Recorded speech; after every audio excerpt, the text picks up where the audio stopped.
There is a job role that has exploded across the tech hiring in last 18 months. I'm sure you have heard of it. You are seeing it consistently on LinkedIn, on job boards, on company career pages, and it's called Forward Deployed Engineer or FDE. Now, if you've tried to figure out what they actually do, you have probably run into two very different things. One, there is a breathless hype calling it the hottest job in the tech. On the other hand, some people on forums are just calling it a better consulting gig with a better sounding title. Now, both of those things are partly true. So today we are going to cut through the noise and figure out what the role is actually like on a day-to-day basis, what real practitioners are saying, why Google and OpenAI are hiring hard for it right now, what skills do you need, and what you should be studying if you want to become it, including honest information about global study programs that will and won't help you. Let's get into all this on the other side of the intro. Keep watching.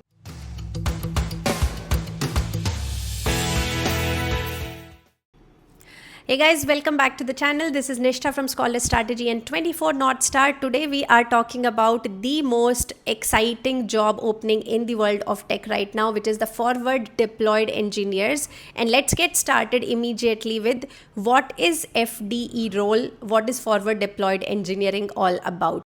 Although the role has become popular now, but term forward deployed engineer itself was actually invented by Palantir in the early 2010s.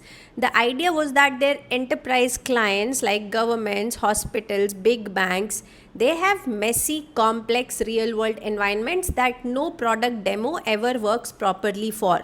So instead of handing them documentation and a support ticket number, Palantir embedded real engineers directly inside those organizations to make things work. So at its very core, a FDE is actually a software engineer who goes on to the customer side to deploy, customize, and integrate a vendor's platform inside the customer's own infrastructure. This means working inside the customer's actual systems against their actual data with their actual security constraints. But where it gets complicated is that the title has exploded so fast that companies are now using it to describe at least three very different jobs. Somebody analyzed 1,000 FDE job postings and found that companies are calling three completely different roles by the same name. One, it could be a true embedded builder who codes full-time on the client sites. Secondly, it could be a solutions engineer or a sales engineer who's been rebranded. And thirdly, it could even be a GTM or revenue operations role that probably shouldn't be called an engineering role at all. So your first job when you see an FDE posting is to read past the title and look at what the role actually does. Is the majority of the work writing production code? Do they own the technical outcome end to end, or does it look like post-sales support with some light integration work? Then only decide whether you want to apply for it or not. Another key highlight is that this role is not for introverts who just want to code quietly. You are in client environments constantly. You are the face of the product. You are managing relationships with C-level executives who often don't fully understand what they have bought. Alright, so why are Google and OpenAI hiring hard for this right now? Despite all the nuance, the demand seems to be genuinely real. It is not a manufactured hype, I would say.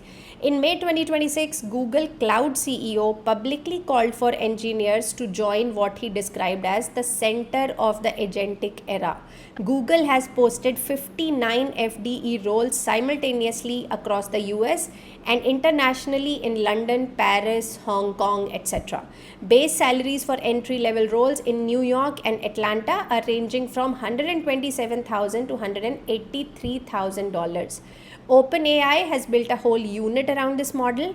Anthropic is hiring. Salesforce has launched a formal FDE team in 2025. The job growth is real. Postings went up from 640 on Indeed in April 2025 to over 5,000 by April 2026. Why? Because there's a massive and embarrassing gap in enterprise AI adoption. MIT research found that 95% of enterprise generative AI pilots show no measurable business impact. So, You are making these fancy AI pilots, calling them agents, deploying them, but then nothing is happening afterwards. The model works, but the deployment fails. So companies buying AI products, and then if they cannot get them to work, that's a massive fail. So therefore companies are now creating or hiring engineers who can go in and make those deployments work at the client site. And this person has to be a real engineer, not just a sales rep, and that is what a FDE is. Now let's quickly talk about what skills do you need to thrive in this. I have looked at various job descriptions, and based on what practitioners are saying, firstly let's talk about the technical skills that you need, which are non-negotiable. You need to be good in obviously Python and increasingly TypeScript. Cloud infrastructure, you need a deep knowledge of at least one of AWS, Google Cloud, Azure. You need a good understanding of AI and LLM deployment, things such as RAG, vector databases, agentic workflow orchestration, how to build evaluation frameworks, what people call as evals, are really important. Then of course a good knowledge of ML ops, which is model versioning, monitoring, rollback, drift detection, etc. Now let's look at the human skills, which are harder to train actually. You need the ability to identify a problem that the client itself cannot fully articulate, and this is genuinely hard. Most CS programs are not going to teach it.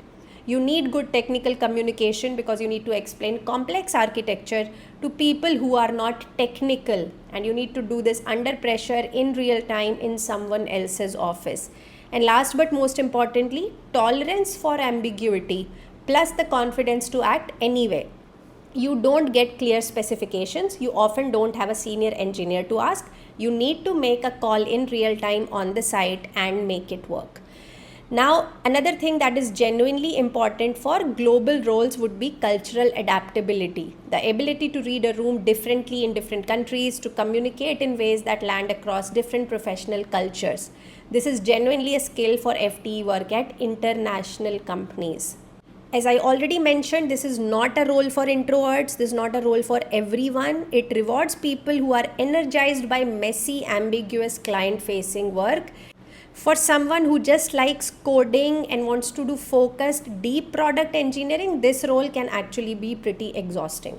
This brings me to my final section. If you want to build a career in this, what should you study and where? Now let's be practical. As we can see from the skills required, these are not the skills that they will just teach you readily in one classroom. So this is a role that you don't get just out of the university. It would take 2 to 4 years of experience deploying real systems for real clients. But if you're planning your career from now on, and if you have the option of going for a degree first, I would choose something in computer science, software engineering, or AI and machine learning. But as I said, FDE roles at companies like Palantir and OpenAI, they are genuinely hard to get, and interviews are going to be technically very rigorous, similar in difficulty to FANG software engineering interviews. So a degree alone doesn't get you there, but you need to prepare the foundation.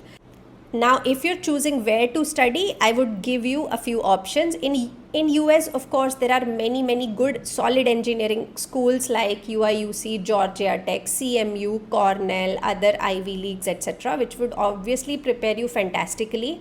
In mid-tier, you can also look at Northeastern kind of programs because you get to do a lot of co-ops. This is one role where capstone projects, co-ops, and real experience is very important. So go for more industry oriented kind of roles. It could even be a software engineering degrees in one of the University of California's, etc. In other countries, you can obviously look at Singapore. Both NUS and NTU are leading AI investment hubs in Asia Pacific, and industry access is also very real. In Europe, you can look at EPFL in Switzerland, which has strong AI research. You can look at University of Edinburgh or Imperial College London, and in Germany, obviously the TU systems are technically very rigorous, and strong ties to manufacturing and automotive industries are there where they are actively deploying AI. So you can get that enterprise deployment exposure that these roles require. But again, as I said, no degree program would alone prepare you for this. You need to read client environments, make judgment calls with incomplete information, etc., etc. So what you can do in school is try to ship real AI systems in production environments, contribute to open source projects, do internships inside enterprise organizations rather than pure product companies, and deliberately put yourself in cross-cultural situations, because these can form your foundation as well as give you stories to talk about when you go for FDE interviews. Okay, so that was my research on the FDE roles. It looks genuinely interesting, but as I said, it's not for everyone. The role is demanding, but the pay reflects that. And if it fits who you are, then there cannot be a better time to go for it. So I do hope this video will help you make more well-informed decisions about what roles to plan for. Now please do consider liking and subscribing to the channel if this video was useful, and I will see you guys next week with a fresh new video. Until then, take care. Bye bye.